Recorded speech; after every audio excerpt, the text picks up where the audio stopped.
Welcome to the bottom of the rabbit hole. Salute to all the Matrix University subscribers tuning in.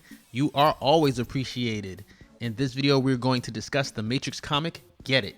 This means there will be spoilers. And if this is your first time down here or you want to know everything about the Matrix universe, be sure to like, subscribe, and hit the notification bell so you do not miss out on any future yellow-pilled content. The story and art for Get It were created by alternative comic artist Peter Bagge. Peter is most well known for the 90s comic series Hate. He also created the graphic novels Reset and Apocalypse Nerd for Dark Horse Comics, as well as Other Lives for DC Vertigo.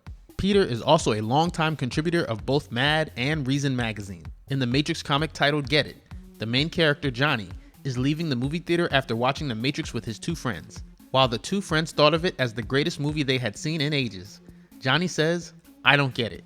His friends ask Johnny what part of the movie he didn't understand, and Johnny says, "I didn't understand a word of it."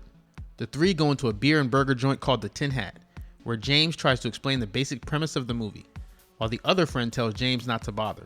Johnny continues to ask questions trying to make sense of the details of the movie, but after a while, both of his friends get annoyed by all the questions, and the two friends shortly give up on explaining the Matrix to Johnny.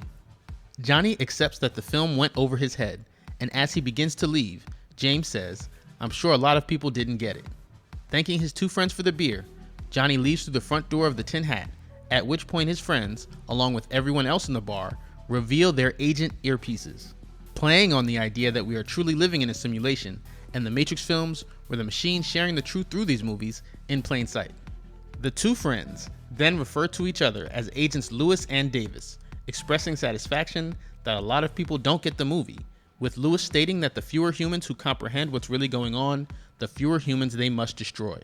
In the printed version of the comic, the agents' names were changed to Agent XRL7 and Agent GLY2. I believe this change reflects my theory that the two Matrix comics created by Peter Bagge are not intended to be considered canon. In every other instance of the Matrix universe, the agents are listed by name as they were in the original online version, or no name is given at all. However, this subtle difference was possibly changed to be a designed inconsistency to suggest this is an alternative comic, similar to how the Path of Neo video game is inconsistent with events that we saw in the films. In the Matrix Canon livestream, we talked about each individual installment to the Matrix universe and separate which pieces of media remain consistent versus those that go off the rails a little bit. That said, I wouldn't completely rule the concept out altogether, because if you go back to the Matrix 4 audition plot leak video here on this channel, the quote trilogy was in reference to a video game.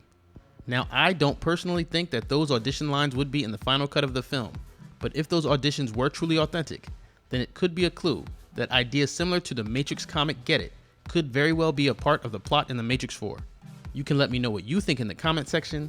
Don't forget to check out all the Matrix University gear at our Teespring shop.